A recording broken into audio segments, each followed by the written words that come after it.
Scrivi una formula, la provi, funziona benissimo. Passano 6 mesi, la rifai identica e il risultato non è più lo stesso. Non è chimica, non è una materia prima che ha reagito male. È come quella formula è stata scritta la prima volta e non è solo un problema di laboratorio. Il regolamento cosmetico 1223 del 2009 chiede per ogni prodotto sul mercato la composizione qualitativa e quantitativa esatta.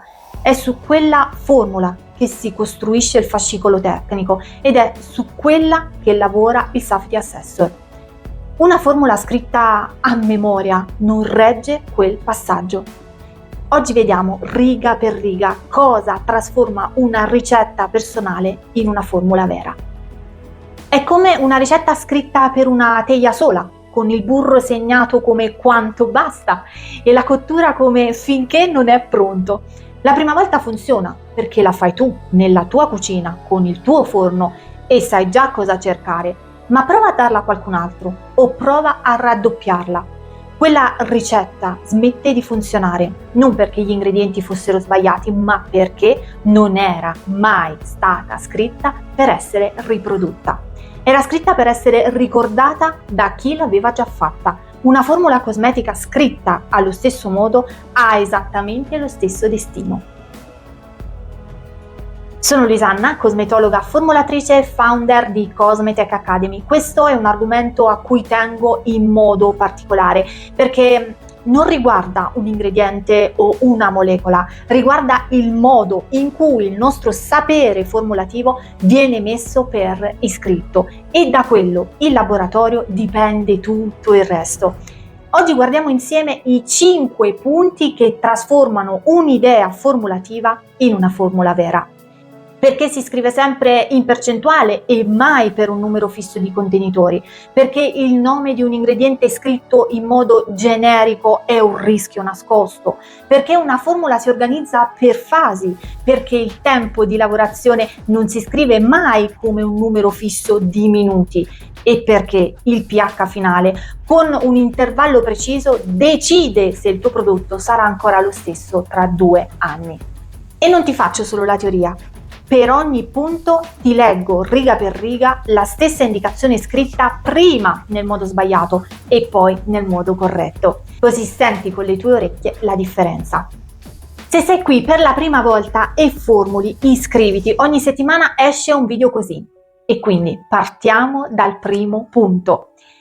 Partiamo proprio da qui perché è la base di tutto il resto. Una formula corretta si scrive sempre in percentuale peso su peso, non per un numero fisso di vasetti o di litri. Percentuale peso su peso significa semplicemente questo. Ogni ingrediente è espresso come percentuale del peso totale del prodotto, non come quantità assoluta legata ad un lotto specifico. Perché è così importante?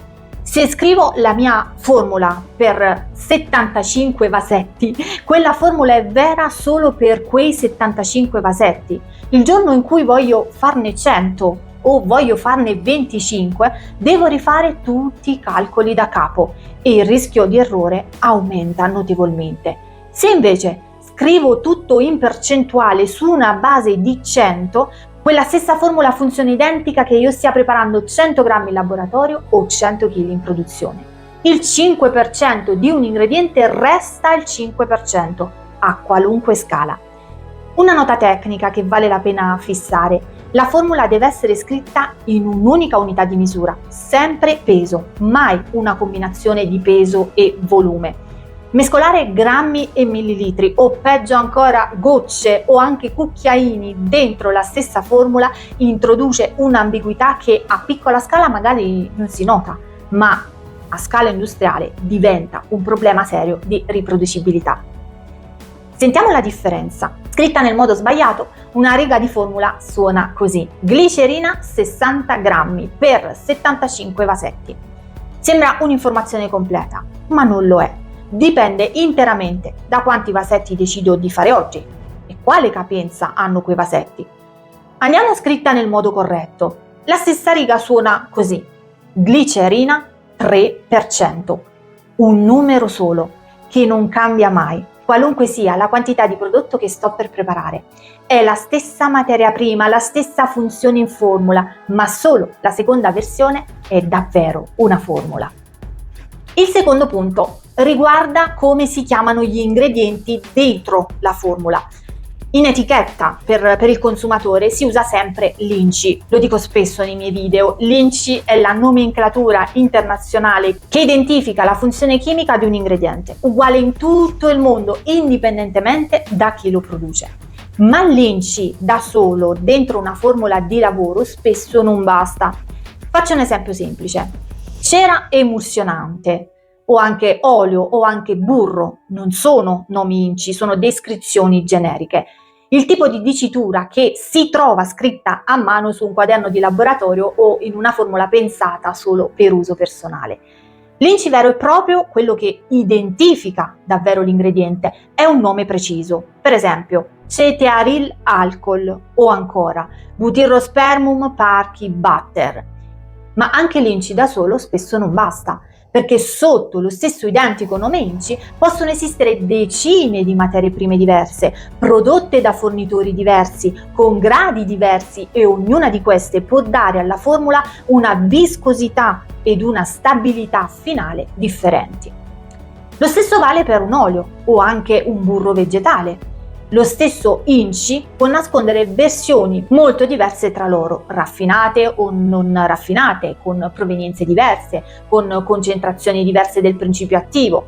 Ancora una volta, sentiamo la differenza. Scritta nel modo sbagliato. Cera emulsionante 4%. Sembra chiaro, ma non lo è.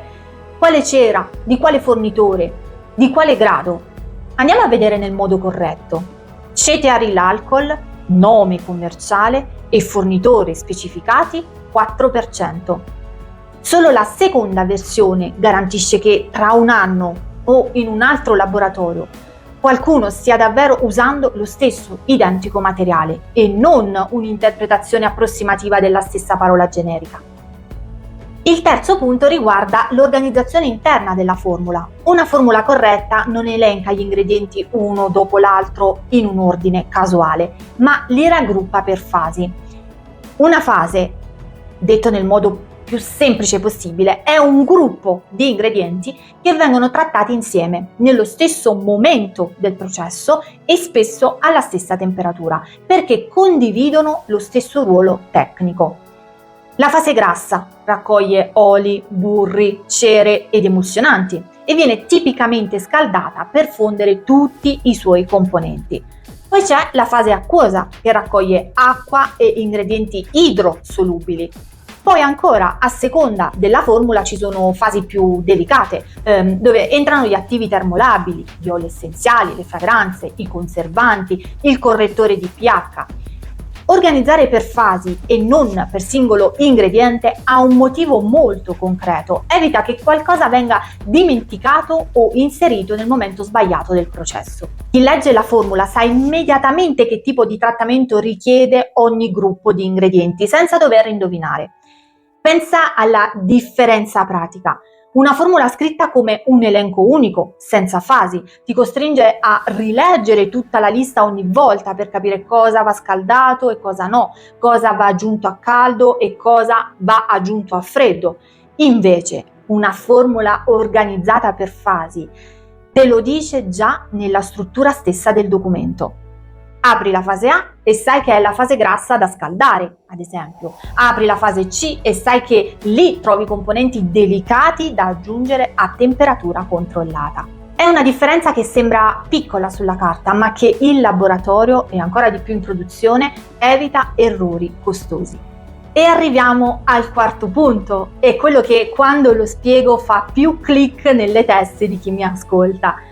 Una formula scritta bene non dice mescola per 5 minuti, ma dice qual è il risultato visivo che devi ottenere prima di andare avanti.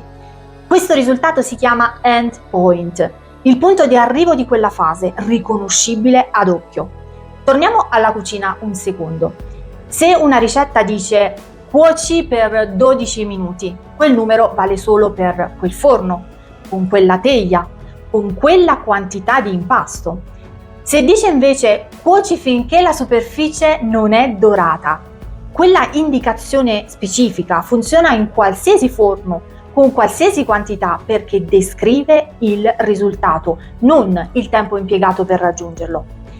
In una formula cosmetica è esattamente lo stesso principio. 5 minuti di miscelazione possono essere sufficienti per 100 grammi di prodotto in laboratorio e completamente insufficienti per 100 kg in produzione, con un'attrezzatura diversa, ma mescola finché l'emulsione non appare liscia e lucida, senza separazioni visibili. È un'indicazione che vale a qualunque scala, con qualunque attrezzatura. Questo è il motivo per cui una formula professionale specifica sempre la temperatura esatta di ogni fase e il tipo di agitazione, ma lascia il tempo di lavorazione aperto, legato all'endpoint visivo da raggiungere. Vale lo stesso principio anche per un gel, non solo per un'emulsione. Un gelificante non è pronto dopo un numero fisso di minuti di idratazione, è pronto quando raggiunge la trasparenza e la consistenza attese, verificabili con una prova pratica semplice. Che tu stia idratando 100 grammi o 100 kg di gelificante, il segnale che ti dice adesso è pronto resta lo stesso. È il tempo necessario per arrivarci che cambia, e infatti è proprio quello che una formula ben scritta non fissa mai. Il quinto punto riguarda la parte finale della formula, quando è presente acqua. Una formula corretta indica sempre il pH finale target e lo indica con un intervallo stretto, non un valore generico. Il pH è quel numero che misura quanto una soluzione è acida o basica, alcalina, e per un prodotto cosmetico è un parametro che nel tempo tende naturalmente a spostarsi un poco, anche in una formula ben fatta. È un fenomeno normale, ma se la formula di partenza non specifica un intervallo stretto per il pH target, quello spostamento naturale nel tempo può accumularsi fino a diventare un problema serio di stabilità o di efficacia del prodotto, magari proprio quando arriva nelle mani della persona che lo userà mesi dopo la produzione. Anche qui sentiamo la differenza. Scritta nel modo sbagliato, pH normale, oppure nessun tipo di indicazione. Scritta nel modo corretto, pH target 5,5, intervallo accettabile tra 5 e 5,5. Solo la seconda versione dice davvero a chi produce cosa controllare e cosa correggere se il valore misurato è fuori range. E cosa succede in concreto se questo intervallo non è stato fissato con precisione? Il sistema conservante quasi sempre è stato scelto e dosato per lavorare dentro una finestra di pH precisa. Se il pH si sposta troppo fuori da quella finestra, l'efficacia del conservante può ridursi e con essa la sicurezza microbiologica del prodotto nel tempo. Anche la stabilità dell'emulsione può risentirne, perché molti sistemi emulsionanti mantengono la loro carica e la loro struttura solo dentro un range di pH definito, e se in formula sono presenti attivi sensibili al pH come alcuni peptidi o alcune vitamine, uno spostamento anche piccolo può significare perdita di efficacia, non solo teorica ma misurabile. Un intervallo di pH stretto, fissato fin dall'inizio, è quello che tiene tutti questi equilibri fermi nel tempo.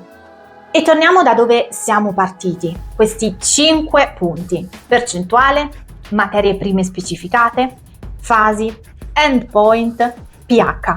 Non servono solo a te in laboratorio, sono esattamente quello che il fascicolo tecnico pretende. La composizione qualitativa e quantitativa su cui il Safety Assessor costruisce la relazione di sicurezza.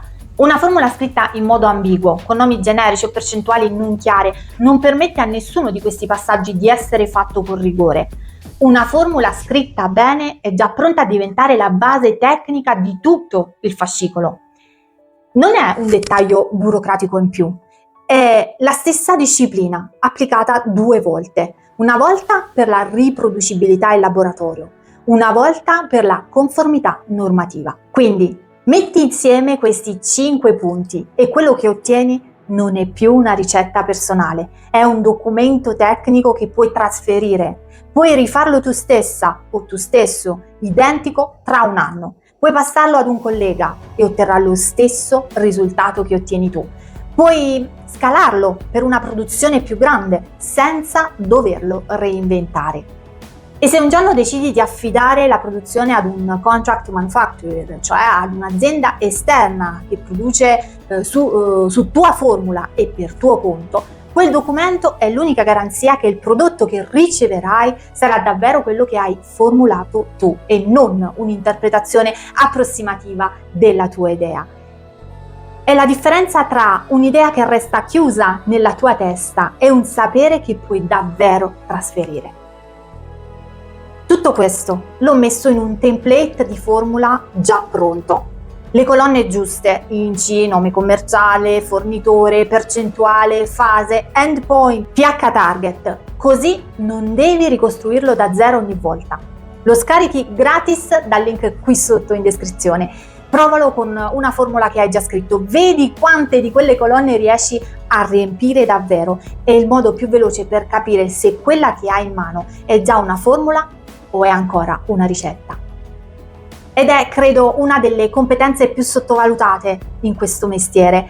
Non è la parte affascinante della formulazione, lo so, non è il momento in cui si sceglie l'attivo di tendenza o anche si immagina la texture perfetta, ma è la parte che decide se tutto il resto avrà davvero un futuro. Ed è esattamente il tipo di lavoro che facciamo in Cosmetech Academy, formazione tecnica per chi formula davvero, dalla pratica di laboratorio alla conformità normativa. Se quello che hai visto oggi ti serve nel lavoro e non solo per curiosità, il link è qui sotto in descrizione. E scrivi nei commenti qual è la riga o la colonna che nelle tue formule è ancora scritta alla vecchia maniera. Leggere le tue risposte mi aiuta a capire cosa approfondire nei prossimi video e magari il tuo commento diventa il tema del prossimo. Leggo tutto. Se il video ti è stato utile, lascia un like e condividilo con chi formula insieme a te. E se non l'hai ancora fatto, iscriviti. Ogni settimana pubblico video come questo e shot sulle novità della cosmetica professionale. Scrivere bene una formula non è un esercizio burocratico, è l'atto che trasforma il tuo sapere formulativo in qualcosa che resiste al tempo, alla scala e a chi la legge dopo di te. Ci vediamo al prossimo video. Ciao!